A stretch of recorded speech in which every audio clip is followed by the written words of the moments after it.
My name, Evan Carter. I've been exploring abandoned places since I was 19, old factories, forgotten houses, dead malls swallowed by mold and graffiti. What started as curiosity turned into a quiet obsession, the kind that grows out of wanting to see what others choose to forget. I run a small channel online with two friends, Mason and Lee. We call ourselves Vacant Eyes. Not for fame, not even for money. Just that strange satisfaction that comes from stepping into silence and history, where the world seems to have stopped breathing. It was Mason who found the school. He sent me a late-night message, 2:13 a.m., a link to some forgotten thread on an old urban legends forum. The title read, Hollow Creek Middle School Still Occupied. The post was from 2011, barely readable now, written by someone who claimed their uncle had been a janitor there before it closed overnight. No official record of the closure existed, and when the town was later abandoned for economic reasons, the school was left untouched. According to the few comments, locals avoided it. Some said it was haunted. Others said it was still running, though no one had been inside for decades. I remember Mason's excitement bleeding through his words when he pitched it. An entire school left as is, man. Desks, papers, chalkboards, the works. It's like time just stopped. You know what that means for the channel, views. Lee wasn't thrilled. She hated schools, even when they weren't collapsing under their own dust. But I said yes before thinking it through. Maybe it was exhaustion or curiosity or that pull I always get when something feels wrong in the right way. The night we left, the fog was thick enough that headlights barely touched the road. Mason drove. Lee sat in the back, silent, filming through the window for B-roll.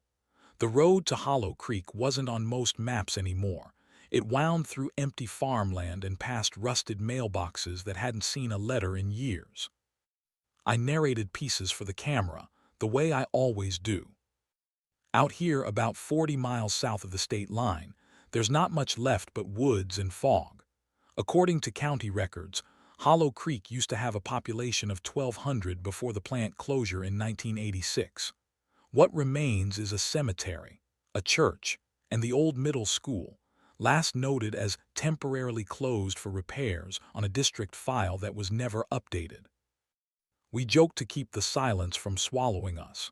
Mason cranked the heater too high, making the windows sweat. Lee said it felt like the air outside was pressing in, like the night was heavier here. The GPS cut out just before we reached the town. What we found of Hollow Creek barely qualified as a town anymore. Just a few cracked roads splitting through knee-high grass and the skeletons of houses, all windows black, roofs caved in. But at the end of one long, vine-choked street, the outline of the school appeared, Hollow Creek Middle, its brick facade still intact, its name faintly visible under streaks of mildew. I felt a strange mix of nostalgia and dread when I saw it. It looked familiar, like every school from my childhood had melted together into this one haunted version. The sign out front still read, "Welcome back, students," in chipped white paint. Behind it, a playground rusted into silence. The swing set creaked once, though the air was still. We parked near the gate. The air smelled of wet wood and something faintly sweet like decaying fruit. Mason jumped out first, testing the lock on the front gate. It hung open loosely, the chain rusted through long ago. Lee hesitated before stepping out, pulling her hood tighter. I started filming, narrating softly for the record. The building appears mostly intact, I said. Windows shattered on the east wing. Front doors look warped but still standing. Playground equipment still here, swings, slide, tetherball pole. No recent signs of entry, feels untouched. The closer we got, the more I noticed the silence. Not the quiet of late night, but the kind that swallows all traces of sound. No crickets, no wind through the trees. Even our footsteps seemed dampened, like the air itself was listening. Mason kicked a loose stone down the steps and grinned. What's the bet that the gym still smells like sweat and floor polish? Lee muttered something under her breath. I focused the camera on the front doors, heavy oak, one cracked down the center. My flashlight cut through the glass panels, revealing the faint shimmer of dust suspended in air. Beyond that, darkness, deep and waiting. That's when I felt it, the weight of the night pressing in behind me, the strange tension that always hums before you cross into somewhere you shouldn't. I turned off the camera for a moment and just looked at the building. The windows stared back, rows of hollow eyes set in brick, and in that silence something in me hesitated, just briefly, like a small voice whispering, "You don't need to go inside." But Mason was already pushing the door. It opened with a low, guttural creak, metal and wood grinding against years of rot.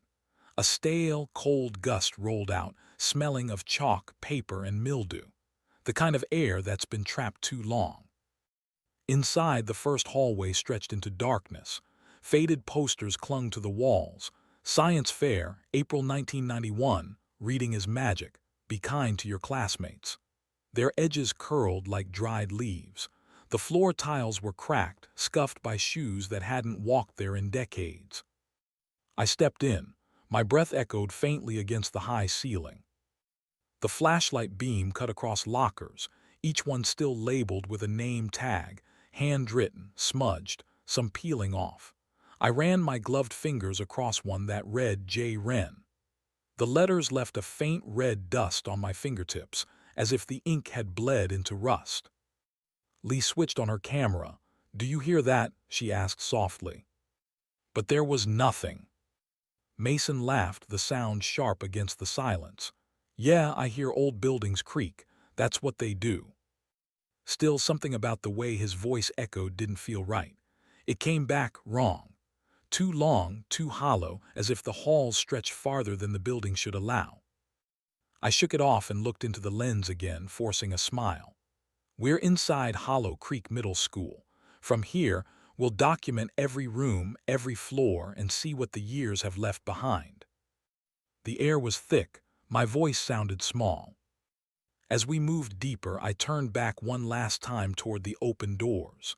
For a moment I thought I saw movement outside, just a flicker near the gate. A shape, maybe, someone watching. But when I blinked, it was gone, and only the fog stared back. Still, the thought stayed with me, that we weren't the first ones here tonight.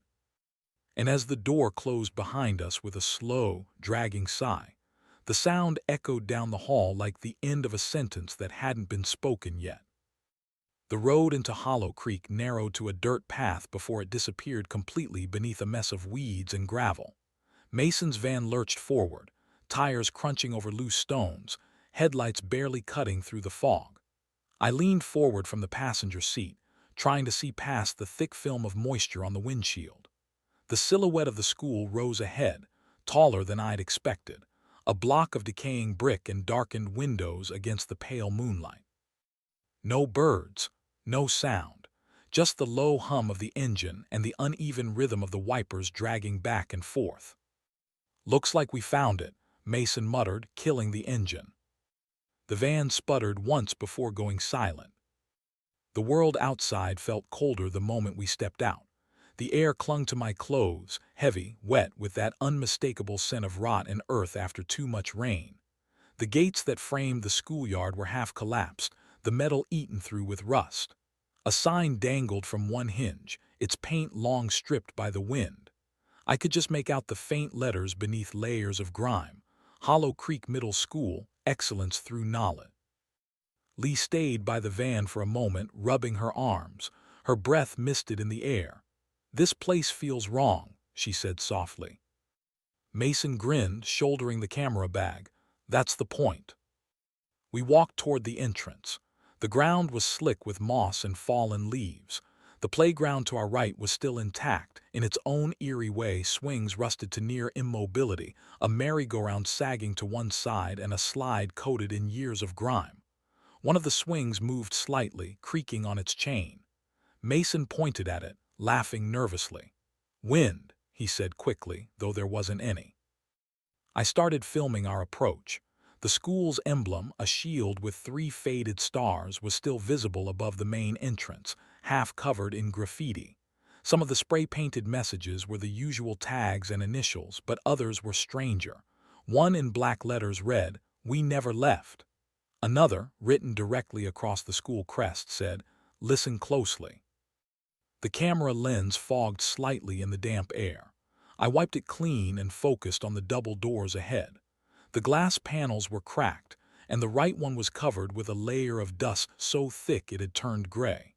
Behind it, darkness pressed against the glass like something waiting to be released. Mason circled around to get his establishing shots, the camera's little red light blinking in the fog. Lee started unpacking the rest of the gear: flashlights, batteries, backup lights, a small EMF reader Mason brought for fun. "Can you get a wide shot of the entrance?" Mason asked. I lifted my camera, framing the doors, the cracked sign, and the half-dead tree beside the walkway. My breath fogged the lens again, and I felt the strange urge to look up. Something about the upper windows bothered me. They were dark, most of them shattered, but one just above the main entrance was perfectly intact. My flashlight beam caught on it, reflecting faintly. For a split second, I thought I saw movement, a shape shifting just beyond the glass. It might have been a trick of light, but it was enough to send a pulse through my chest. I said nothing, just kept filming. Lee caught me staring. "You see something?" "Just checking reflections," I lied. The camera's battery light flickered once before steadying again. Mason came up beside me, grinning like always when he felt the tension rise. "You know, I read once that schools like this always have at least one window that never breaks. It's like the place protecting itself." "Or the window's just newer," Lee muttered. Mason laughed and gestured toward the doors. "All right, explorers, time to enter the archives of education's past." He pushed against the right door. It didn't budge at first, then gave with a long, drawn-out groan that echoed through the empty halls beyond. The hinges screamed like something alive. A cloud of dust and the smell of mildew rolled out, damp and stale. I felt that weight again, the sense of being watched. It clung to me like static.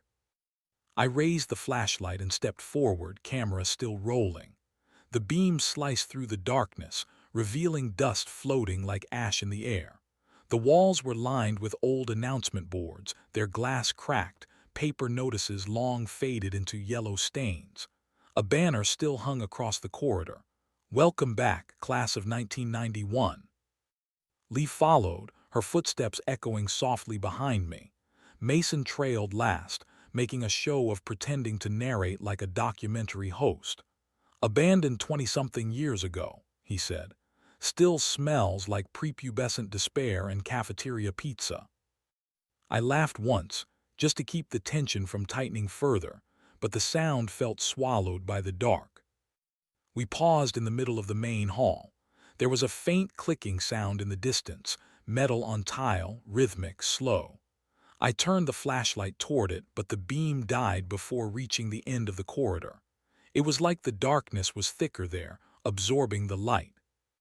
"Probably a loose pipe," Mason said, though his voice lacked conviction. We decided to set up our first shot near the entrance. Mason adjusted the tripod while Lee documented the peeling murals along the wall. I moved closer to the lockers, brushing my hand over the dusty metal. The doors rattled faintly under my touch. My camera picked up the sound of something faint, almost a whisper, too soft to make out. I thought it was feedback until I took off my headphones. The sound vanished. I frowned and rewound the last few seconds of audio. Static. Then a low hiss, like breathing close to the mic. Lee noticed my face. "What is it?" "Could be interference," I said, though I didn't believe it. Outside, the playground swing creaked again. The sound drifted faintly through the open door, slow and deliberate.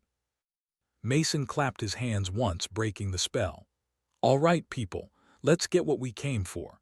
Evan, you lead with the flashlight, Lee covers the hallway shots, and I'll grab B-roll of the classrooms. Should take an hour tops." I turned back toward the door before we moved deeper in. The fog outside had thickened, swallowing the van from view.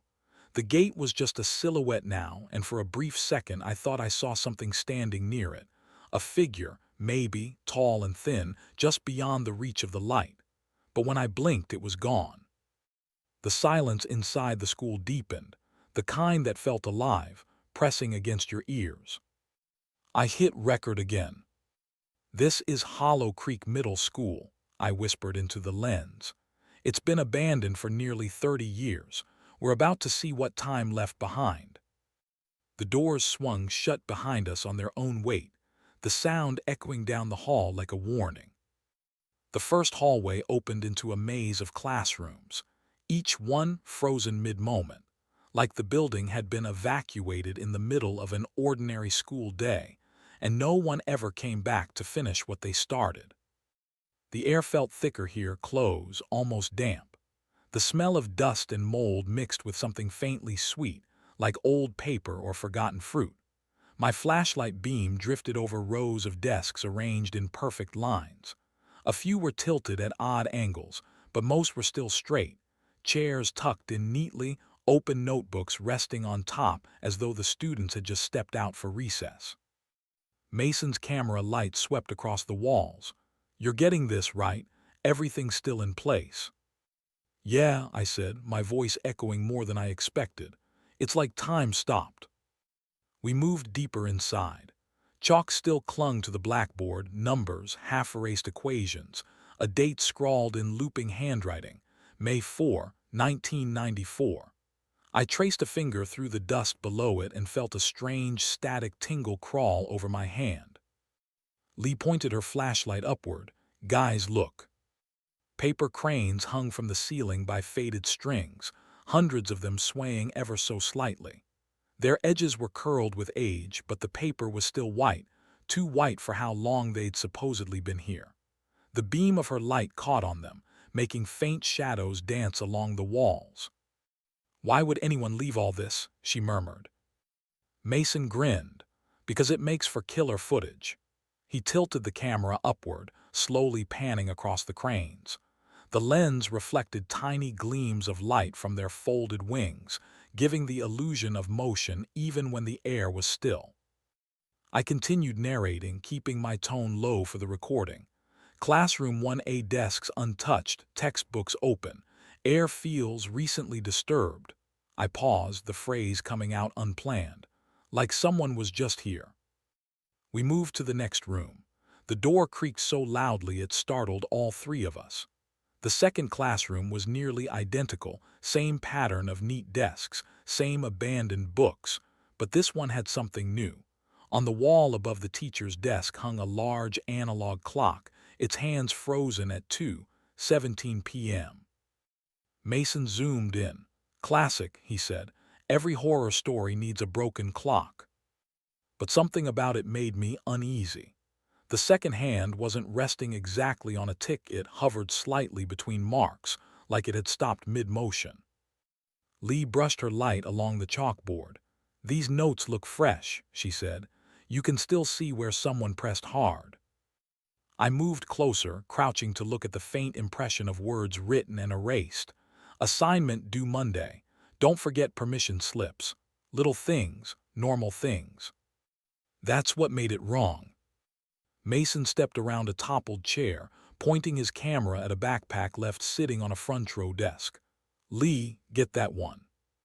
She opened the flap carefully. Inside, everything looked recent. A pencil case, a ruler, a few worksheets. The top paper was a half-finished math assignment, simple fractions, childish handwriting, a doodle of a cat in the corner. The name on the sheet read Hannah T. The lead of the pencil had snapped mid-equation. "Dude," Mason whispered, "it's like they just vanished." I lifted the camera and framed Lee's hands as she carefully folded the worksheet back inside.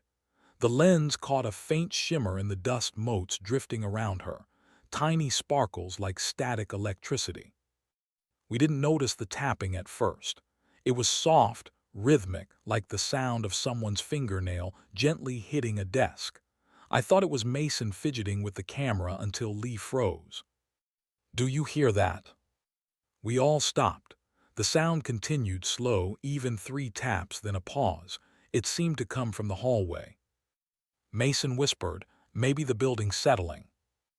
I nodded, even though I knew it didn't sound like that. It sounded deliberate. We ignored it and moved to another room, this one smaller, probably a homeroom or reading corner. Shelves lined one wall, still filled with dusty books whose spines had warped over time. The smell of paper and mildew was thick here. On a table sat a globe, its surface cracked and yellowed. When I spun it absently, it made a dry scraping sound. The world turned slowly, stopping on Africa. "Evan, get a close-up of that," Mason said. I focused the camera, letting the creak of the globe stand fill the background.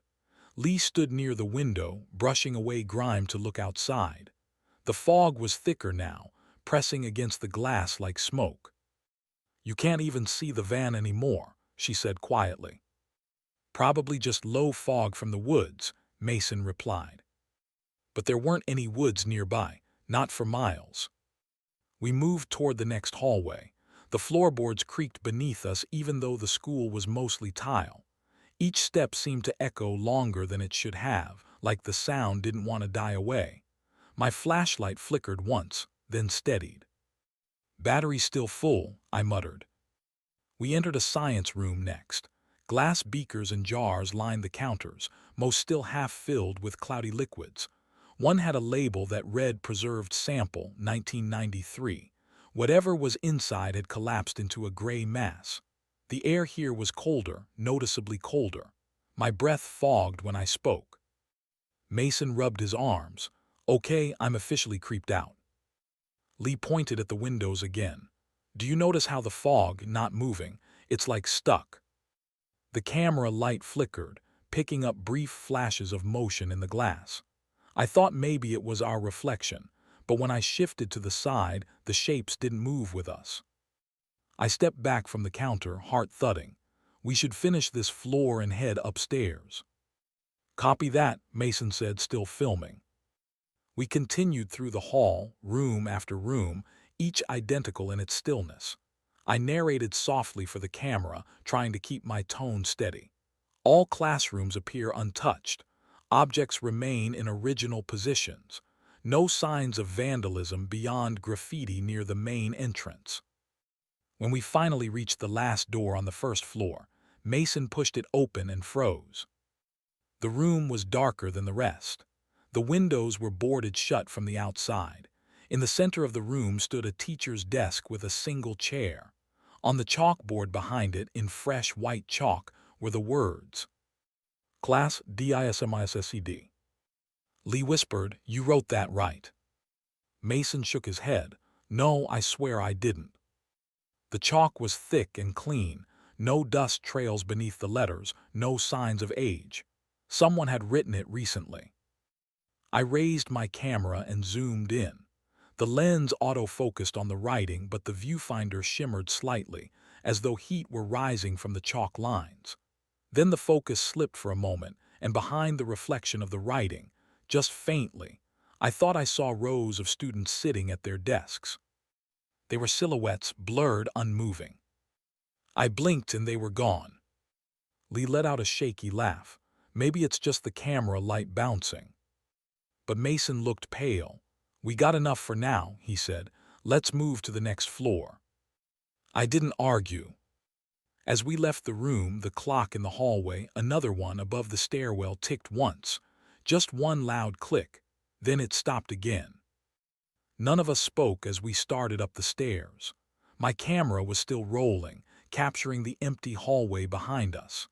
Later, when I reviewed the footage, I noticed the tapping again, faint, patient, as if something waited for us to realize it was there all along. The door to the teacher's lounge is heavier than it looks. When Mason pushes it open, the hinges let out a low, metallic groan that echoes down the hallway like a warning.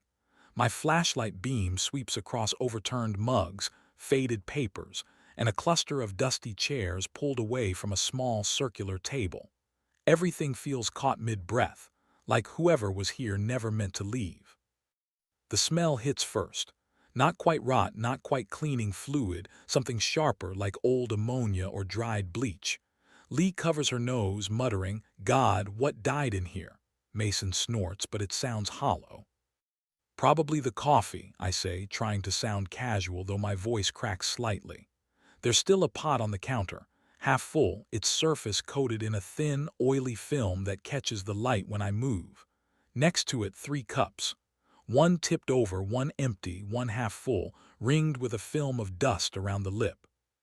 The calendar on the wall hangs crooked, a faded photo of a spring meadow beneath bold letters that say March. There are no markings past the 12th. Mason flips it up, revealing nothing but blank white pages behind it. March what year? Lee asks. I step closer. The print is smudged, but I can make out the faint outline of 2010. 15 years. Mason lets out a low whistle. Guess no one's taken attendance since then. He's trying to sound brave again, filling the silence with jokes the way he always does. Lee crouches beside a pile of papers scattered across the floor, brushing off layers of dust. Staff records, she murmurs. The top sheet is a typed list of names, teachers, janitors, the principal.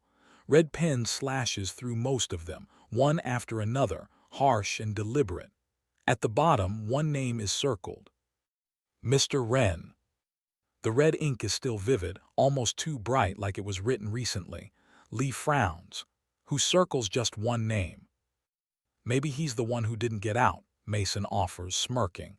Maybe Mr. Wren's still here, grading ghost papers. I don't laugh. Something about the way the ink curves around that name. It feels obsessive, intentional, not like a joke. Lee flips the sheet over. On the back, faint impressions of handwriting press through from another page. I angle my flashlight, trying to catch the indentations in the beam. The words are shaky, uneven. Only 3 are clear enough to read.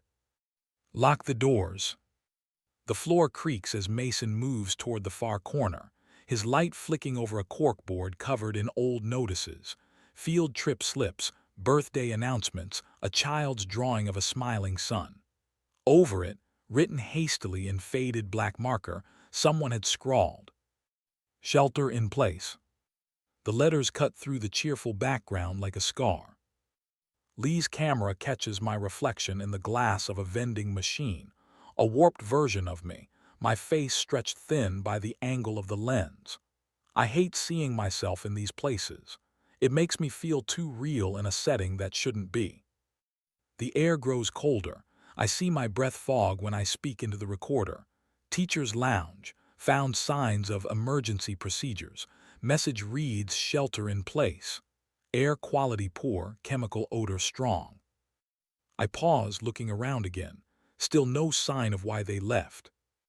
Something creaks behind the closed door to what looks like a small storage room. Lee glances at it, eyebrows raised. Mason grins, ready to play the hero again. Let's see what's behind door number 2. Before he reaches for the handle, a sound rolls through the ceiling above us. A dull thud, followed by the faintest dragging noise, like something heavy being pulled slowly across tile. We all freeze. Mason's smile fades.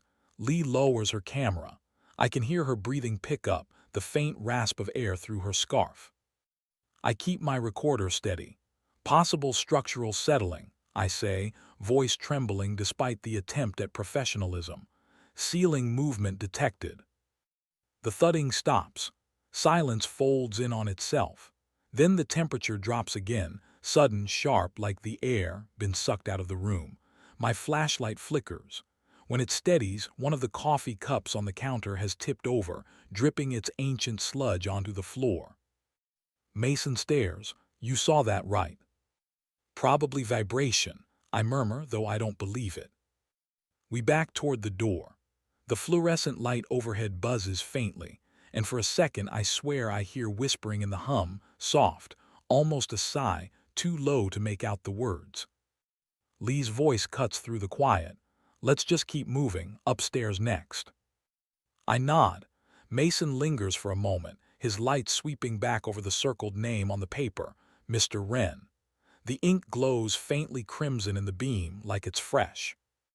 As we step into the hallway again, I record one last note.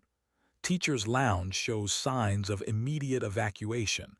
Personal items left mid-use. Temperature fluctuations continue. Unknown cause, proceeding to second floor. Behind us, the door to the lounge creaks shut on its own.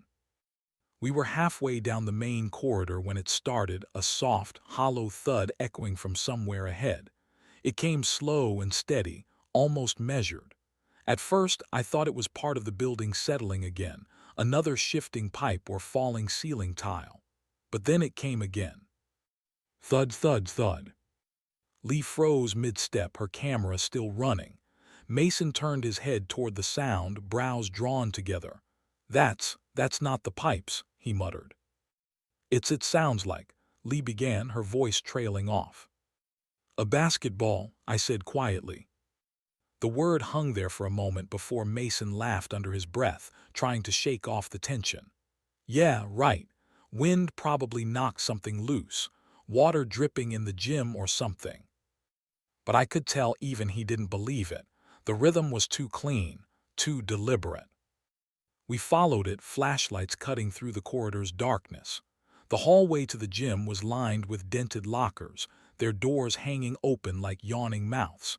Some still had books inside, pages curled, blackened by moisture. Others were empty except for name tags, their ink long faded. Our footsteps echoed against the linoleum, blending with the sound of the bouncing ball. It came faster now, like whoever, or whatever, was dribbling had picked up the pace. Lee whispered, "Do you think it's kids messing with us?" "At 2 in the morning," Mason replied. "If it is, they've got dedication." As we neared the gym entrance, the smell changed, dust, mildew, and something faintly metallic like old blood. The double doors were half open, one hanging off its top hinge. My flashlight's beam swept through the gap, catching glimpses of the space beyond. Rows of wooden bleachers sagged under the weight of fallen ceiling tiles. The scoreboard above the far wall was frozen mid-game. Home 14, visitors 12. The sound stopped. Our footsteps did too. I raised my camera slowly, the red recording light cutting through the gloom. The gym was massive, shadows pooling in corners where the lights couldn't reach. For a long moment, all we heard was our own breathing. Then, from the center of the floor, something rolled out of the darkness. A basketball. It moved slowly, lazily, its hollow sound echoing as it crossed the cracked floorboards. It rolled in a perfect straight line toward us, bouncing once more, gently, before stopping against the toe of my boot. None of us moved. Mason forced a chuckle, but his voice came out strained. "Well, guess we found your ghost, huh?" Lee didn't laugh. Her camera trembled in her hands. "You saw that too, right? It wasn't moving before, it just—" "Probably slope on the floor," Mason said quickly. "The building's warped, it's fine." But there was no slope. The ball had rolled uphill. I crouched, hesitated, then touched the ball. It was damp, slick with condensation. When I lifted it slightly, it made a faint squeak, the kind you hear in gymnasiums when the game's in full swing. The sound was too sharp, too alive for a place like this. Let's just get a wide shot," I said, forcing myself to sound steady. We spread out. Mason moved toward the bleachers, sweeping his flashlight across rows of broken seats. Lee focused her camera on the far wall where faded banners still hung, Class of 2008, Regional Champions. The fabric fluttered slightly, though there was no wind. Then Lee gasped. "What?" Mason asked, spinning around. She didn't answer right away. I thought I saw someone," she whispered finally. Her camera stayed trained on the far left bleachers. "Where?" I asked. She pointed, "Top row, sitting still. I saw just for a second a man, maybe a shadow, I don't know." Mason climbed a few steps up the bleachers, scanning the space with his light. "Nobody here," he called down. "Just dust and rats." Lee's camera flickered. Static cut through her viewfinder, distorting the image. I looked at my own monitor, same thing. Both cameras glitched at once, screens going dark for a heartbeat before flickering back to life. The ball beside me gave a single sharp bounce. I jerked back. The sound reverberated through the entire gym, echoing until it blended into a low hum. Mason froze mid-step on the bleachers. "I didn't touch it," I said too quickly. Lee's breathing turned shallow. It bounced on its own. The hum deepened, vibrating faintly in the floor beneath us. The old fluorescent lights flickered, casting the gym in stuttering flashes of white and gray. For a moment, I thought I saw movement at the far end, a shape darting between the collapsed ceiling beams. "Let's go," Lee said. Her voice was small but certain. Mason hesitated. "Hold on, I want to check." "No," I snapped. "We've got it on camera, that's enough." We backed toward the exit. The hum grew softer, fading back into silence. The air in the gym felt heavy, thicker somehow, like it was pressing against us. My ears popped as though the pressure had changed. As we reached the doors, Mason turned one last time. His light passed over the scoreboard again. For a split second, the numbers flickered. Home 14, visitors 12. Blinked, then changed. Home 0, visitors 0. "Did you see that?" he whispered. I didn't answer. We pushed through the doors, the hinges shrieking behind us.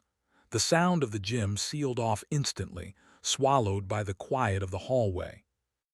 Only when we were halfway down the corridor did Lee speak again.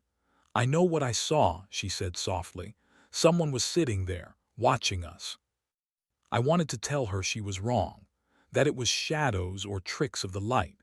But as I looked down at the audio recorder in my hand, its levels still flickering faintly, I noticed something else. Between our voices, between the creak of floorboards and our nervous laughter, there was another sound. A faint, steady rhythm. Thud, thud, thud. The sound of a ball bouncing in the distance. We almost missed the door. It was tucked behind a sagging trophy case, half hidden by a fallen ceiling tile and a layer of grime that made the words barely legible. Maintenance. Mason wiped the dust off with his sleeve, leaning closer. "Looks locked," he said, tugging on the handle. The door rattled but didn't open. Then he looked down. Or maybe not.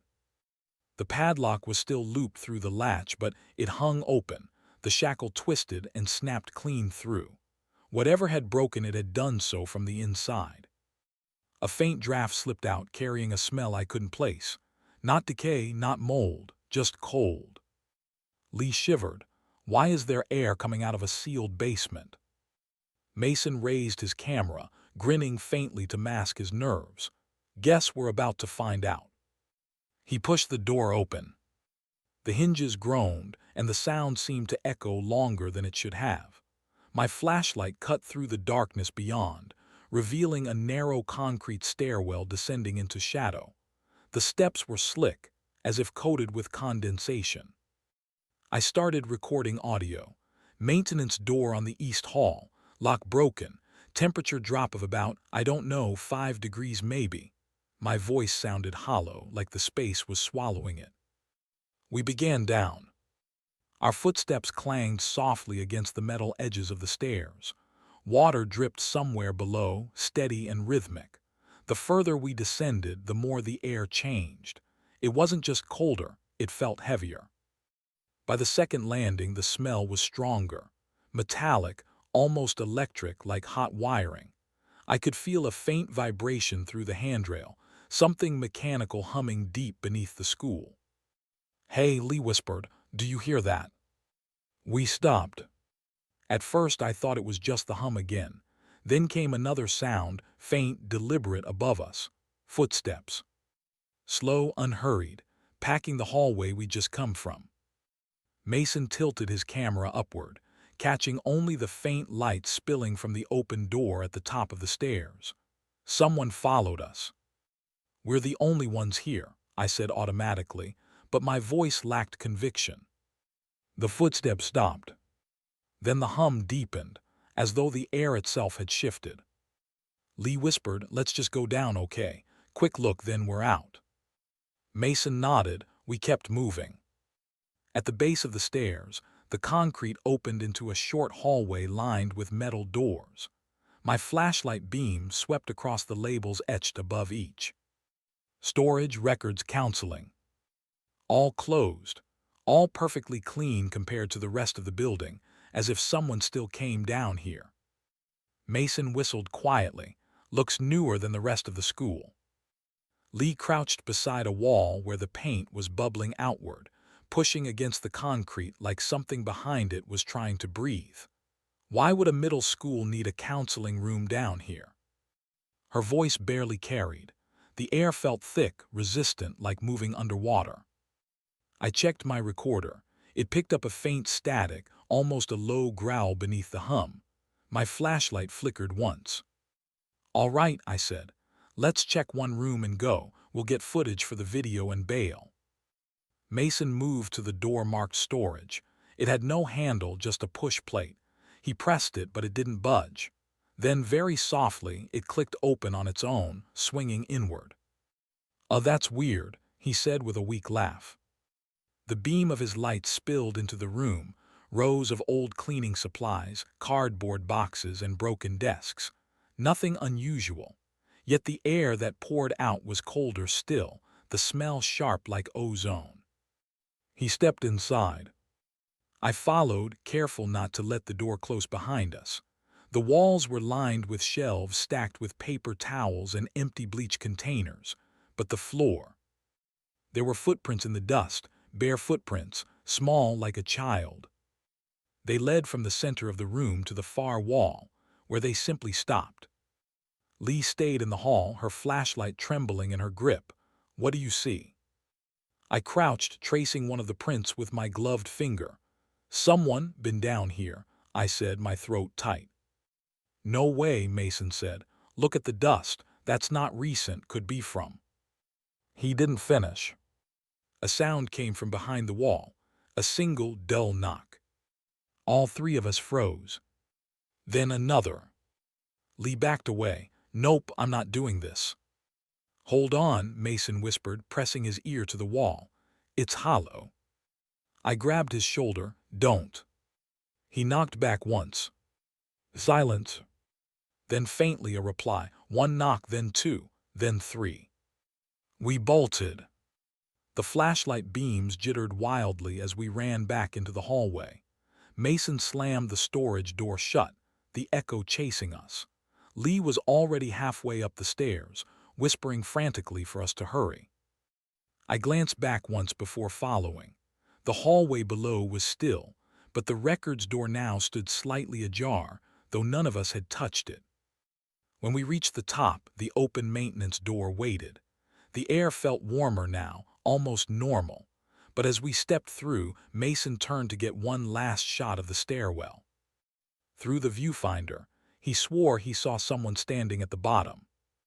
A figure, faint and pale, staring up the stairs. He didn't say anything until later, when we reviewed the footage. But even without seeing it, I knew the feeling of being watched hadn't left us. As I closed the door, I noticed something I hadn't before. The inside of it was scratched. Not carved, just scratched by fingernails or something harder. 4 words. The records room door was already open when we came back. None of us remembered touching it. A dull, metallic smell rolled out as I pushed it wider. The air felt heavier here, pressurized, like the room had been sealed for decades. Rows of metal shelves stretched into the dark, each one stacked neatly with folders, binders, and yellowed index cards. Mason let out a low whistle. "Looks like the whole student archive's still here." Lee brushed her hand over a file marked 1979-1982. The paper crumbled slightly at her touch. Why would they leave everything behind? I aimed my flashlight down one of the aisles. Dozens of files lay open on the floor, as if someone had been going through them recently. Names written in fading blue ink, photos stapled to the corners. Something about the photos made my stomach turn. Every picture was of a class. Kids smiling, hands folded, looking directly into the camera, but their faces were blurred, not damaged or smudged. Blurred like the image itself didn't want to be seen. Lee knelt beside one folder labeled Grade 6B, Mr. Wren. "That name again," she said softly. Mason joined her, aiming his camera down, the one circled on the staff list. Yeah. I flipped through a few of the files. The last entry in everyone was dated March 12, the day the school supposedly closed. Each report ended mid-sentence, like someone stopped writing halfway through a thought. On the back shelf, Lee found a box covered in dust and webs. Inside was an old reel-to-reel recorder. Its cord was still plugged into the wall, though the outlet had no power. She grinned nervously. Should I? I hesitated, but curiosity won. Yeah, go ahead. The machine clicked to life with a harsh, mechanical whine. The tape began to spin, slow at first, then steady. Static, then a voice, flat, distorted, and male. All students remain seated. The bell does not dismiss you. Mason laughed under his breath. That's creepy as hell. But the voice kept going. Attendance is mandatory. No one leaves until they are called. The sound was uneven, like it was playing from inside a deep tunnel. Then came something faint behind it, a whispering chorus, overlapping, childlike. I leaned closer. Can you hear that? Teacher says stay. Don't go home yet. Wait for Mr. Wren. Lee shut it off. The silence that followed was absolute. We stood there waiting for the hum of the tape to die completely, but another sound replaced it, soft, from the hallway. Shuffling, like shoes sliding on tile. Mason turned his camera toward the open door, the red record light trembling slightly. Lee, was that you? She shook her head. The shuffling stopped. I whispered into my mic, sound detected outside records room, possible movement. No one spoke. We waited. A full minute passed before Mason finally edged toward the door and aimed his flashlight into the hallway. Nothing. Just the damp concrete walls, the stairs at the end, and the faint drip of water. Then, from the opposite direction, a whisper. The bell does not dismiss you. The words were clear, not on tape, not static, spoken. Lee stumbled backward, hitting a shelf. Files fell, fluttering around us like paper snow. Mason dropped the flashlight. It spun across the floor, beams swinging wildly over the ceiling and walls until it landed on something standing in the doorway. A figure, just tall enough to scrape the doorframe. Its outline wavered like smoke caught in wind. I couldn't see a face, but I knew it was looking at us. Mason cursed and grabbed my arm. Go, go. We ran through the hallway, past the storage door, up the stairs 2 steps at a time. My lungs burned, the sound of our boots slapping the metal echoing behind us. At the top, the maintenance door gaped open, leading back into the hall of the first floor. But as I reached it, I froze. The trophy case was gone. The hallway beyond was different, cleaner, the walls freshly painted, lights buzzing overhead. Somewhere distant, a school bell rang. Lee whispered, "We're still in the footage." Mason grabbed her wrist, pulling her through. The instant we crossed the threshold, the lights flickered out, plunging everything back into darkness. The air changed again, damp, old, rotting. The school was itself again, abandoned. We didn't stop running until we were outside, gasping under the orange glow of the moon. Mason dropped the camera. Lee was crying, shaking her head. "I saw them," she kept saying. "In the hallway, they were sitting at their desks." We didn't talk much on the drive back. When I reviewed the footage days later, most of it was corrupted. The camera had recorded only one clear frame from the records room, just before the tape started playing. 3 desks, 3 chairs. And behind them, faintly visible through the glass of the observation window, a tall man standing in front of a chalkboard. Scrawled across it in red marker were 5 words. "The bell does not dismiss you." I paused the video. For a moment, I swore I could hear it again. Children whispering somewhere behind me, the faint scrape of chairs moving on tile. Then silence. And in that silence, one final sound, soft, mechanical, distant. The click of a school bell.